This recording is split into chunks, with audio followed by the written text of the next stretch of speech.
Down Under turned out of business, and who better to join us than Kate Moody? Good evening to you. Hi, Mark. A major deal between two luxury giants is on the rocks. That was Kate's pun, not mine. Partly because of the French government. Do explain. Well, Mark, it's a complicated story, and it'll perhaps not surprise you to learn that it does involve Donald Trump. The American jeweler Tiffany is planning to sue LVMH after it backed out of a $16.2 billion takeover.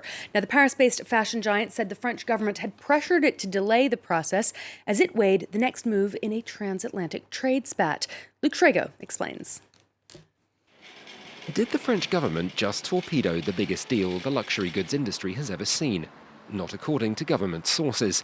They say a letter sent to luxury leviathan LVMH asking it to defer acquisition of US jeweler Tiffany Company for $16 billion was in no way binding. Rather, Paris was apparently seeking breathing room to assess the fallout from potential new tariffs from Washington, mostly on the luxury sector. In a context of international negotiation, that is very significant. With our partners, the French government is neither naive nor passive. We have goals that we want to achieve. There's a current discussion with a certain number of partners, especially the United States. The US has threatened to slap 100% tariffs on $2.4 billion of French products in response to moves there to establish a tax on global tech giants, something that has for now been postponed until December after the US presidential election. LVMH has insisted the letter was legal and valid, leaving the conglomerate no choice but to further defer an already delayed closing past November or walk away. However, it comes against a backdrop of a luxury sector stricken by coronavirus and evaporating consumer spending. Tiffany saw successive losses in the first and second quarters of 45% and 29% respectively. Its share price has been trading $10 below the $135 LVMH agreed it would pay last year, leaving some asking if it wasn't overpaying for the US company. Tiffany, for its part, is pushing forward and is taking LVMH to court to get the deal through. The Tiffany headquarters in New York, based in Trump Tower. Well, meanwhile, the French finance minister Bruno Le Maire has said that the United States is blocking talks on those international taxes on digital giants, and that Europe should prepare to go ahead with a regional plan by the end of this year. France's so-called GAFA tax was what sparked this chapter of trade tensions with Washington, and it's a clear sign that the tussle is far from over. Let's check in on the day's trading action now. Wall Street has rallied from its big losses earlier this week, slightly paring back by the close. The Dow Jones ending about 400 points higher. It had been up as much as 650 earlier in the session. The tech-heavy Nasdaq closed up about 2.7%. Its major components, including Apple, Google, Facebook, Amazon, and Tesla, had lost a combined $1 trillion in market value in the last 3 sessions. All of them ended higher this Wednesday.